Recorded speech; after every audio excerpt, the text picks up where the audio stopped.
Ingeniero, sin audio, ¿está usted? Buenas tardes. No se le escucha, Inge.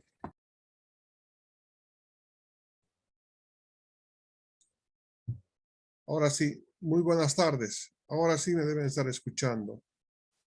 Sí, bienvenidos a la clase del día de hoy, correspondiente al 17 de septiembre del 2021. Hay algunas dificultades técnicas que no las estoy pudiendo superar y por lo tanto voy a hacer algunas intervenciones durante mi participación para ver cómo van mejorando la proyección. Bueno, de todos modos ahí la tienen. Estamos viendo las decisiones bajo condiciones de riesgo, pero para recordarles un poquito la memoria, vamos a indicar de que las decisiones se pueden clasificar de acuerdo a su naturaleza en decisiones bajo condiciones de certeza, de riesgo y de incertidumbre. En la clase anterior se ha estudiado ¿sí? Las decisiones bajo condiciones de incertidumbre. Y hoy vamos a estudiar las decisiones bajo condiciones de riesgo. En ambos casos, en los de incertidumbre y decisiones bajo condiciones de riesgo, existe una matriz de pagos. Es decir, hay alternativas y hay además estados naturales. Pero en este caso, ese estado natural tiene una probabilidad de ocurrencia. Y esa probabilidad de ocurrencia cumple con los axiomas de la teoría de la probabilidad, de la que discutimos en la clase anterior, de que era axioma. Y en este caso, que la suma de las probabilidades ¿sí? de los estados naturales siempre tiene que ser igual a 1. Y que la probabilidad siempre tiene que ser comprendida entre 0 y 1. Entonces, bajo este concepto, ¿sí? Es de que las decisiones que eran de incertidumbre ahora se convierten en decisiones bajo condiciones de riesgo. Y hay algunos métodos que vamos a aprender hoy. Dos de ellos son simplemente aplicables, ¿no? Pero los que sí se tiene que hacer un poco de matemática es en este método, la maximización del valor monetario esperado, donde se utiliza ya el concepto de valor esperado. Sí, aquí dice valor monetario esperado. Valor esperado es el concepto que hemos venido ya indicando desde clase atrás, que es el que se va a utilizar permanentemente en estos temas que corresponden a decisiones de tipo probabilístico. Por pérdida probable y por pérdida monetaria, simplemente es hacer una comparación en la matriz de pagos. Pero sí, la varianza, sí, de la distribución de probabilidad de los resultados asociados a las alternativas, sí se tiene que hacer un poco de matemática también. Veamos. ¿De qué se trata? Ahí está la maximización del valor monetario esperado, BME, ¿sí? Y aquí hay un ejemplo, ¿sí? Se trata de la aplicación del valor esperado. El valor esperado es la sumatoria de X sub I por P sub I, es decir, de cada valor, ¿sí? De la matriz multiplicada por su probabilidad. Y para esto vamos a exponer nuestras ideas a través de un ejemplo. Dice que existe una compañía que se llama Andalucía Limitada y debe decidir instalar trabajos en 2 áreas geológicamente mineralizadas. Y llama él zona 1 y zona 2, esas áreas geológicamente mineralizadas. Para la explotación de la zona 1, la compañía debe invertir $50,000. Y si el yacimiento es de zinc plata con alto contenido de plata, entonces se espera una ganancia de $250,000. En caso que el yacimiento sea de zinc plata con contenidos de este último mineral aceptables, es decir, de plata, se espera ganar $150,000. Pero si el yacimiento es de zinc plomo, entonces la ganancia no será superior a $110,000. Y en caso de que el yacimiento sea de minerales pobres, entonces se habrá perdido la inversión. Si ustedes se han dado cuenta hasta ese momento, sí existen ya 4 estados de la condición natural. Es decir, nadie sabe qué se va a encontrar en el yacimiento. Se sabe que es mineralizada, pero no se sabe, o sea, cuál va a ser el mineral fundamental. Podría ser, dice, de zinc plata con alto contenido de plata. Podría ser de zinc plata con contenidos moderados de plata. Podría ser un yacimiento de zinc plomo, o definitivamente no va a ser mineralizada. Bien, pero en cada uno de estos, sí, cada una de estas posibilidades nos brinda la posibilidad de tener una ganancia, ¿cierto? Una ganancia, ahí está. Se espera ganar, dice, ¿no? Se habla de ganancia. Pero al mismo tiempo se tiene que invertir $50,000 todavía para poder llegar a esa ganancia. Mientras que la zona 2 dice, requiere de una inversión de solo $30,000. Y si el yacimiento es de zinc plata con alto contenido de plata, entonces la compañía gana $190,000.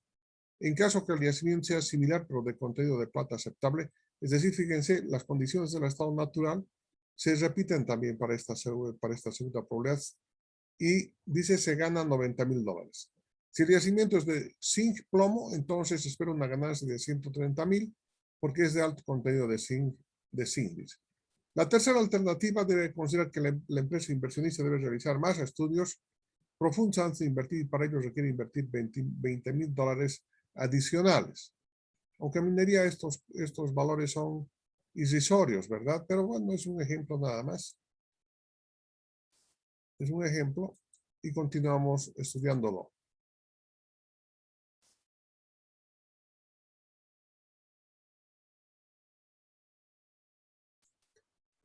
Y dice que las probabilidades asociadas, ¿sí? a la probabilidad.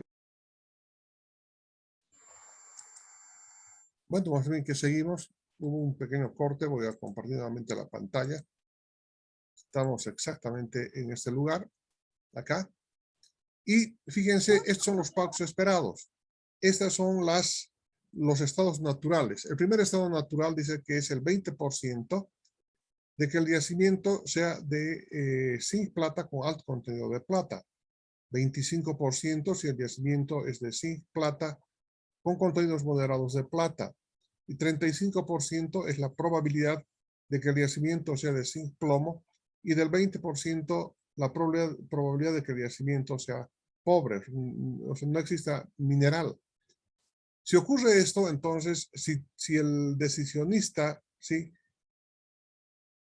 explota la zona 1 de la que hemos estado hablando, y el yacimiento es de zinc plata con alto contenido de plata, entonces gana 200 millones o $200,000, si no me equivoco, ¿no? Si el yacimiento es de zinc plata con alto contenido, no, con contenido moderado de plata, va a ganar $100,000. Y si el yacimiento es de zinc plomo, va a ganar solamente 60. Pero si el yacimiento es pobre, va a perder toda la inversión, que son $50,000. Está en miles de dólares, ¿no? Dice además, la matriz de pagos expresada en miles de dólares para el problema de decisión se muestra a continuación. Esta es la matriz de la que estamos hablando. Y si explota la zona 2, y ahí también está la explicación, miren, tenemos a mano, ¿no? Las probabilidades asociadas son no, estas son las probabilidades. Pero hace un momento atrás hemos analizado, por decirles, ¿no? Si toma la decisión el jugador 1, que es el decisionista, de estudiar la zona 2, y el estado natural indica de que es una zona mineralizada con zinc plata con alto contenido de plata, gana 160. Si el yacimiento es de zinc plata con contenidos moderados de plata, para esta decisión de acá va a ganar 60, y así sucesivamente. Pero tiene el jugador, el decisionista, el jugador 1, tiene la alternativa, ¿sí? de no hacer mayores inversiones. Pero en todos los casos tiene que apostar 20, va a tener que agregar 20 más, invertir 20, ¿no? $20,000. Entonces, para analizar, aquí hay una pequeña desventaja, y se las voy a comentar. Fíjense, el valor esperado, ¿sí? de la alternativa 1 y la alternativa 2 dan exactamente el mismo valor. utilizando el concepto del valor monetario esperado. ¿Cómo se opera? Miren, 0.20 por 200, más 100 por 0.25, más 60 por 0.35, más menos 50 por 0.20, que está acá, esa forma está desarrollada. El resultado 76 por 10 a la 3 dólares, ¿sí? Y el valor esperado para la segunda alternativa, es decir, para tomar la zona 2, va a ser igual a 160 por 0.20 más 60 por 0.25 más 100 por 0.35 y más menos 30 por 0.20. Desarrollo que se encuentra en esta línea y cuyos resultados es igual a 76 por 10 a la 3 dólares. Entonces, en función de este concepto, fíjense, se puede tomar alternativa o la 1 o la 2. Así, y ocurre evidentemente, esta es una de las peores probabilidades que pueda pasar. Normalmente no ocurre aquello, pero... Y ahora, sí, para poder aplicar el concepto, el cuarto concepto que es la medida de la dispersión, que vamos a ver enseguida, necesitamos introducir esta parte conceptual. Entonces, dice que en este caso, atención, vamos a tener mucho cuidado cuando n sea lo suficientemente, tenemos que tener cuidado para que sea el número de observaciones lo suficientemente grande para que exista una validez en esta fórmula. Es decir, que la media sea igual, equivalente al valor esperado. Igual al valor esperado. Dice que esto es lo mejor que nos puede ocurrir y sobre la base de esto es de que nosotros vamos a poder aplicar la medida de la dispersión. Hemos calculado hasta ese momento la esperanza matemática para la alternativa 1, la esperanza para la alternativa 2 y hemos obtenido que los resultados igual a 76 por 10 a la 3 dólares, ¿verdad? En ambos casos. Ahora bien, debido a esto, a esta situación, dice, si x es una variable aleatoria de valor esperado, al x una varianza sigma al cuadrado, y si x sub 1 hasta x sub n es una muestra aleatoria de n valores observados de x, el promedio de la muestra es el que ya conocemos. Es decir, va a ser la suma de todas las observaciones entre el número de observaciones, y esa va a ser la media, y además va a tener una varianza que va a ser sigma al cuadrado sobre n. Eso lo hemos estudiado en estadística descriptiva. Consiguientemente, si n tiende a infinito, entonces este valor que está acá tiende a 0. Por tanto, dice el promedio de la muestra, ¿sí? Tiende a ser la esperanza o la diferencia entre ambas es igual a 0. Por lo tanto, debido a este concepto que estamos desarrollando acá, podemos asegurar, ¿sí?, de que la media es equivalente a la esperanza matemática. Consiguientemente, vamos a ver previamente estos dos valores, cómo se obtienen. Dice por pérdida probable. Entonces, fíjense en esta matriz, voy a tener que hacer una copia para que se puedan identificar exactamente qué es lo que estoy queriendo hacer. Y es evidente, necesito tener esta matriz. Entonces voy a hacer una copiecita de la matriz. A ver dónde estamos. Aquí estamos. Vamos a hacer una copiecita de la matriz.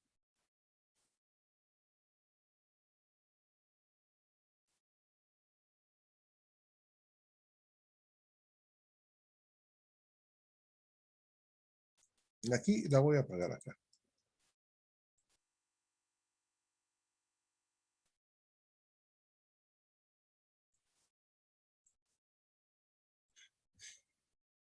Aquí está. Entonces, fíjense, este método por pérdida probable, dice. Este método por pérdida probable lo que hace es obtener por cada una de las filas las pérdidas que se tengan y multiplicar por su probabilidad. En este caso solamente en la primera fila hay una pérdida que es 50. Multiplico por su probabilidad y sé que es igual a menos 10. En la segunda fila, aquí hay una sola pérdida y multiplico por su probabilidad y es igual a menos 6. Y si hubiera más pérdidas, simplemente hay que multiplicar por su probabilidad. En este caso, ¿por cuál nos conviene? Por el que existe menos pérdida probable, que es menos 6. Por probabilidad de pérdida monetaria, aquí simplemente hay que hacer una comparación. En la primera alternativa, la pérdida es 50 y en la segunda alternativa es 30. Entonces, ¿por cuál de ellas nos conviene? ¿Por perder 50 o por perder 30? Por supuesto, por perder 30. Por lo tanto, este es el concepto para tomar en cuenta la segunda estrategia.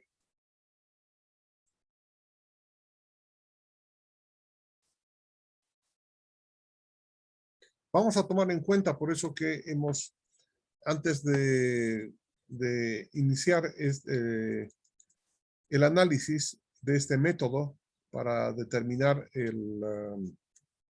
cuál de las alternativas es más adecuada si se conoce la probabilidad de los estados naturales, entonces es a través de la dispersión o varianza de la distribución de probabilidad de los resultados asociados a las alternativas. Y la fórmula es la que ustedes están viendo acá, pintada de azul.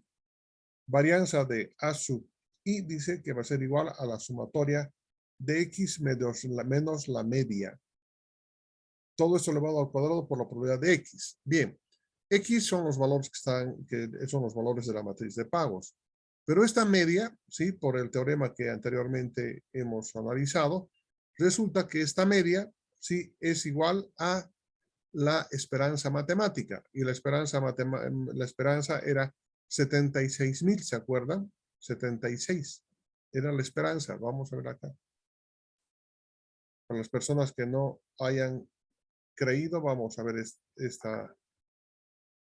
este resultado acá.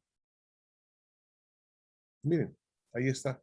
La esperanza de la alternativa 1, 76, igual la esperanza de la alternativa 2, también 76. Y por supuesto que es por 10 elevado a la 3, porque así indicamos que es por miles, ¿verdad? Bien. Volvemos a lo nuestro.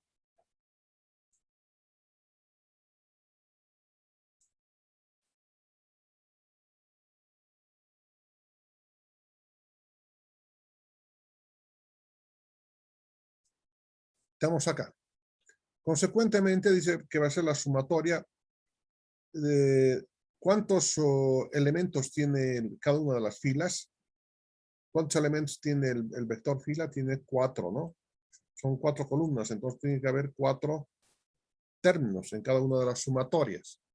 La primera sumatoria, ¿de dónde se obtiene esta X? No sé si podría volver acá a colocar, creo que sí. Todavía está en la memoria. Voy a pegar, a ver. Ahí está en la memoria, qué bueno. Entonces multiplico, ¿sí? 200, que es el X, menos la media. Pero la media dice que por las razones que hemos atendido, que la media es igual a la esperanza. Y la esperanza es igual a 76. Lo elevo al cuadrado y multiplico por 0,20 porque es la probabilidad. Más, tomo este 100 y resto, ¿sí? La esperanza matemática, que es 76. Todo eso lo elevo al cuadrado y lo multiplico por 0,25.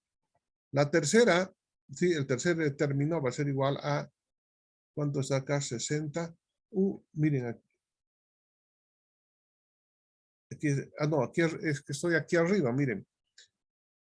200 menos 76 elevado al cuadrado por 0,20. Más 100 menos 76, todo esto elevado al cuadrado por 0,25. Más 60 menos 0,70 menos 76, todo esto elevado al cuadrado por 0,35. Y menos 50 menos 76, todo esto elevado al cuadrado por 0,20. Y aquí los resultados que se obtienen son 6,484 y 3,924. De esta forma, como la dispersión es menor acá, entonces nuevamente se toma como la opción más adecuada la segunda, esta de acá. ¿Alguna pregunta?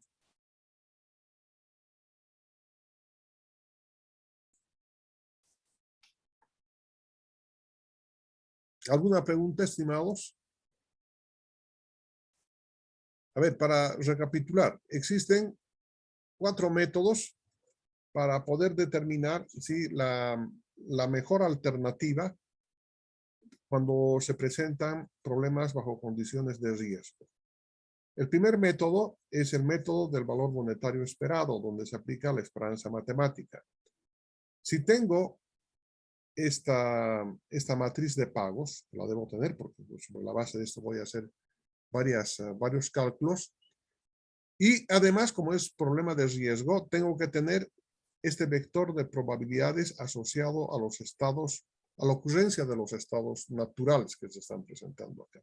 Bien, entonces simplemente para determinar si el valor monetario esperado, ¿sí? Lo que tengo que hacer es multiplicar, encontrar la sumatoria de la multiplicación de cada uno de estos valores por su probabilidad. 200 por 0,20, 100 por 0,25, 60 por 0,35 y menos 50 por 0,20. El resultado es igual a 76, ya saben ustedes, y coloco por 10 elevado a la 3 porque dice que estos representan miles, ¿sí?, de dólares. Y para determinar si el valor monetario esperado de la alternativa 2 se hace lo propio, ¿no? Se multiplica esta ganancia esperada por la probabilidad más 60 por 0,25 más 100 por 0,35 y más menos 30 por 0,20. El resultado, por supuesto, es también igual a 76. Y por supuesto que aquí, como hay un empate, algunas veces no se puede decidir. Hay un segundo método que es por la pérdida probable. Entonces, ¿cuántas pérdidas se encuentran en las alternativas en función, ¿sí?, en función de los estados naturales? Multiplico estos valores por la probabilidad y si el caso fuera una segunda o tercera, un tercer elemento más en función de la pérdida que podría existir cuando se toman las decisiones. Simplemente es eso. Y finalmente por la pérdida monetaria, ¿sí?, la otra es pérdida probable. Por la pérdida monetaria, simplemente es observar en la matriz dónde se encuentran las pérdidas. Aquí existe una pérdida, aquí existe otra pérdida. Comparo, ¿me conviene perder 50 o me conviene perder 30? Y lo más conveniente es perder 30. Bien. ¿Y cuál es la cuarta? ¿Cuál es el cuarto método del que estoy hablando? El cuarto método es el método de la dispersión, ¿sí?, de las distribuciones de probabilidad de los resultados asociados a las alternativas. ¿Cómo se hace? Tengo que tener para este conjunto de datos, tengo que tener necesariamente calculado el valor esperado por fila, ¿sí?, que se convierte ahora en la media. Es decir, en este MUD-X es el valor esperado por el axioma que se ha estudiado anteriormente. Como efecto de esto, entonces, aplicando la varianza, ¿sí?, simplemente es el valor que está en la matriz, ¿sí?, correspondiente al primer elemento de la primera fila, menos la media, que es igual a la esperanza matemática, reitero, elevado al cuadrado por la probabilidad, más 100 por 0,25, perdón, más 100 menos 76 elevado al cuadrado por 0,25, más 60 menos 76 elevado al cuadrado por 0,35 y más menos 50 menos 76 elevado al cuadrado por 0,20. Entonces, simplemente es el desarrollo y obtenemos estos resultados de acá. Bien, ya sabemos que entonces que la aplicación y la determinación de una decisión bajo condiciones de riesgo no tiene mayor problema. Pero resulta que existen unos problemas que se llaman decisiones complejas por etapas. Este primer ejemplo que vamos a estudiar, aparte de ser un problema complejo y por etapas, además es bayesiano. porque va a utilizar el concepto del teorema de Bayes, ¿sí? Para poder plantear sus resultados. Tengo que hacer de esta manera y la siguiente clase voy a acudir al pizarrón para resolver algunos problemas planteados, pero por lo menos, sí, démonos empapémonos de qué se trata. En el anterior problema vamos a utilizar la misma matriz de pagos, las mismas alternativas A1, A3. Estas son las probabilidades del estado natural, ¿sí? Si ustedes recuerdan, vamos a replantear. P de teta 1 es la probabilidad de que el yacimiento sea de zinc, plata con alto contenido de plata. P de teta sub 2 va a ser la probabilidad de que el yacimiento sea de zinc, plata con contenidos moderados de plata. P teta 3, perdón, va a ser igual a la probabilidad de que el yacimiento sea de zinc, plomo. Y P sub 4 es la probabilidad de que el yacimiento sea no tenga ninguna validez, o sea, no esté mineralizado. Estas son las tres alternativas que las hemos visto hasta el cansancio. Hasta ahí no hay mayor problema. Y además dice, ¿no? Hasta este punto el problema puede ser resuelto por los métodos descritos bajo condiciones de riesgo. No hay mayor problema. De cálculo, el primero y el cuarto, y simplemente de una apropiación, ¿sí? El segundo y tercero respecto a la probabilidad esperada y otro al valor monetario, ¿no? Hasta este punto, dice, el problema puede ser resuelto por los métodos descritos para riesgo. Sin embargo, la administración de la empresa puede decidir comprar información adicional a un costo de $2,000 de la empresa consultora CEGMM y que tiene una base de datos especializada de trabajos en geología para estructuras similares de diversas regiones y países del mundo. Bien. ¿Cuál es esa matriz de información a priorística? Es la que las voy a presentar a continuación. Esta información que está son las veces que se han presentado, ¿de acuerdo? Entonces corresponden a frecuencias, nada más. Que esto está dividido y esta es una matriz condicional. Porque dice, miren, fíjense, estos valores que están acá responden a la siguiente pregunta. Dice, los estudios anteriores para las estructuras geológicas similares indican, en este caso de 60, ¿no? Que el yacimiento es de zinc plata, rico en plata, dado que, entonces, barra, ¿cierto? Dado que el yacimiento es rico en zinc, es de zinc plata rico en plata, ¿sí? Simplemente está expresando, en este caso, decía en este caso, está expresando, ¿sí? El número de veces, la frecuencia simplemente. Por ejemplo, este valor aquí de 10, ¿sí? Es el número de veces, ¿sí? Que los estudios anteriores para estructuras similares geológicas indican que el yacimiento es de zinc plomo, dado que el yacimiento es de zinc plata con contenidos de plata aceptables. ¿Cuántas veces tiene? 10. ¿Qué es 10? Es una frecuencia. Entonces, esta es una tabla de frecuencias, pero que automáticamente está dando una matriz, un matiz a priorístico. Es una información condicional. Y esa información condicional, sí, se la puede convertir en una matriz de información de probabilidades. ¿Cómo? ¿De qué manera? Simplemente sumando, vamos a hacer, fíjense, tienen ustedes esta tablita de acá. No, voy a traer más bien esta otra tabla de acá para que se den cuenta. Acá está. Esta es la matriz de información a priori, muy grande después, miren. Pero sumemos, miren. 20 más 20 son 80, no, 60 más 20 son 80, más 15, 95, más 5, 100. Acá. 80 más 30 son 110, 120, 128. Tomen esos valores, por favor. En la primera suma de la columna, 100. De la segunda columna son 110, 120, 128. De la tercera columna son 105, 115, 116, 136. y de la cuarta columna son 35, 55, 135 veces que ocurre. Estas son frecuencias. ¿Cómo se pueden convertir? ¿Sí? En probabilidades, dividiendo la frecuencia entre el total de datos. Entonces, eso es lo que vamos a hacer a continuación. Como ya saben, en el primer caso, fíjense, es 60 entre 100 y el resultado es igual a 0.60.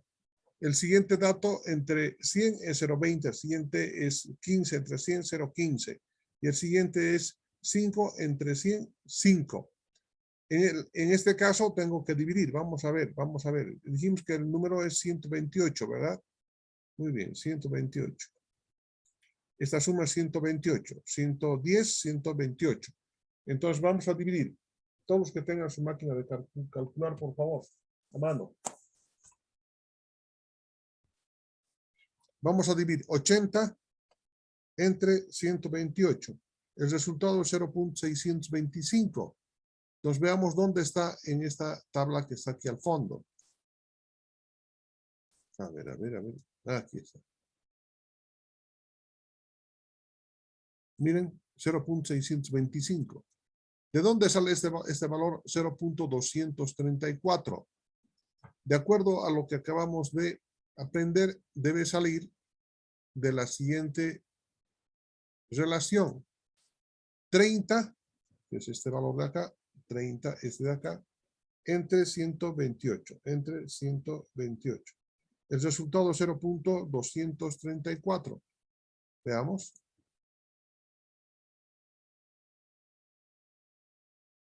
.234. El otro valor es 10, el siguiente valor entre 128, el resultado es 0.078 y así sucesivamente. Entonces hay que sumar las columnas, ¿sí? Cuando los resultados nos indican frecuencias para poder convertir en probabilidades, lo que tenemos que hacer es simplemente dividir, ¿no? Dividir este valor con esta frecuencia entre el total de las veces que ha ocurrido bajo el criterio teta 1, posteriormente teta 2, teta 3 y teta sub 4. Esta probabilidad que acabamos de encontrar es la probabilidad condicional de S sub I dado teta sub J. Por eso habíamos indicado, si ustedes se acuerdan, aquí ya dice, ¿no? Ahora ya en términos probabilísticos vamos a hablar, ya no en número de veces, sino en términos de probabilidades que se ha desprendido matemáticamente de la primera presentación. Vamos a leer este valor de acá, el que estoy marcando. Dice, la probabilidad, ¿sí? Es 60% de que el yacimiento, si los estudios indiquen que el yacimiento es de zinc plata con alto contenido de plata, dado que, con la barrita, ¿no? Dado que el yacimiento efectivamente es de zinc plata con alto contenido de plata. Esa es la forma de expresar esta probabilidad. Tomemos este otro valor de acá. Voy a tomar este otro valor de acá, 0.221. Va a ser igual a, o sea, la forma de lectura, ¿no? Va a ser la probabilidad de que el estudio, ¿sí? Indique de que es un yacimiento de zinc plata con contenido moderado de plata, dado que el yacimiento es de zinc plomo, que corresponde al 22,10%. Tomemos otra casillita para leer esta última. Esta es una probabilidad condicional. Entonces, esta barrita significa dado que, ¿verdad? Entonces, este 0.78 indica 7,8% es la probabilidad de que el yacimiento sea de zinc, que el estudio indique que el yacimiento es de zinc, plomo, dado que el yacimiento es de plata con contenidos moderados de plata. Entonces, aquí ya se ha encontrado la parte de probabilidades. Muy bien. Esta matriz se llama la matriz de información a priorística y se la estructura de esa manera. Para nuestro entender, ¿sí? Y para dar los exámenes, por supuesto, que esta matriz se va a extender como información para el problema, ¿sí? Y aquí se indica, o sea, cómo se puede leer, ¿no? Aquí está el ejemplo del 60%, cualquier otro valor, ¿no? Que se encuentre acá, ya hemos leído. Aquí está la forma para que vuelvan nuevamente con la lectura para comprender en caso que no hayan comprendido.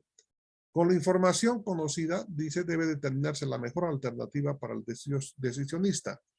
Para ello, inicialmente se recurre a la construcción del diagrama de decisión arbóreo, que describe las alternativas que cuentan tanto el estado natural como el decisionista en múltiples etapas. En los nodos del diagrama, el cuadrado representa la decisión del decisionista. Cuando veamos en el gráfico un cuadrado, sí, es la decisión del decisionista, y cuando exista un círculo, es la decisión del estado natural. Entonces vamos a ver ahora cómo podemos representar este problema. Aquí está. Voy a desaparecer un rato porque molesto a la comprensión. Ahí está. Lo hacemos un poquitito más chiquitito, ¿no? Para que pueda entrar. Sí, un poquito más chiquitito. Ahí. Muy bien. Ahora está.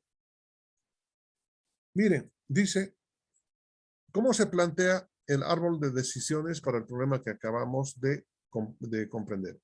Esto que están viendo acá no es nada más que la representación, ¿sí?, de un problema de riesgo. Y esta es la esperanza, el valor monetario esperado, 76. ¿Por qué razón? Veamos cómo se estructura inicialmente. Dice, podemos tener dos alternativas, o el decisionista que se representa con el cuadradito, cualquier momento se va a terminar, vamos a ingresar con el mismo enlace. Acá en el extremo, en el vértice final, siempre va a haber la decisión del decisionista. Y el decisionista puede tomar dos alternativas: contratar los servicios de la consultora o no contratar. O al revés, ¿no? Acá no contratar y aquí contratar. Si contrata los servicios de esa empresa consultora, necesariamente tiene que pagar $2,000, ¿no? $2,000 para que nos dé información a priorística a esa empresa para ver qué decisión podemos tomar. Si no contratamos los servicios de esa empresa, entonces tenemos tres alternativas. La primera de ellas es trabajar la zona 1, la segunda es trabajar la zona 2 y la tercera alternativa